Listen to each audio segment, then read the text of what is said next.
Ponneri media நேயர்களுக்கு வணக்கம். தமிழக ஆந்திர எல்லையான ஆரம்பாக்கத்திலிருந்து பாடியநல்லூர் சுங்கசாவடி வரை உள்ள சென்னை கொல்கத்தா தேசிய நெடுஞ்சாலையானது ஆங்காங்கே ராட்சத பள்ளங்கள் நிறைந்து காணப்படுகிறது.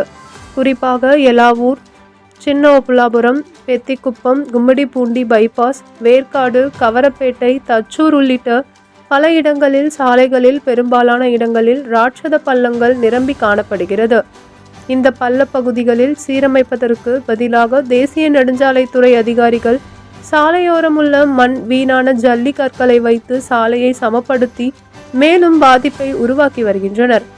இந்த நிலையில் கவரப்பேட்டையில் மேம்பால பணிகள் நடைபெறும் இடத்தில் ஏற்படும் போக்குவரத்து நெரிசலை போலவே தற்போது கும்மிடிப்பூண்டி சிப்காட் பகுதியில் உள்ள சென்னை கொல்கத்தா தேசிய நெடுஞ்சாலையில் நடைபெற்று வரும் தரைப்பால பணிகளால் வட மாநிலங்களில் அத்தியாவசிய பொருட்கள் ஏற்றி வரும் வாகனங்கள் உட்பட சென்னை நோக்கி செல்லக்கூடிய அனைத்து வாகனங்களும் மாற்றுப்பாதையான ராட்சத பள்ளங்கள் நிரம்பி காணப்படும் சர்வீஸ் சாலையில் செல்வதால்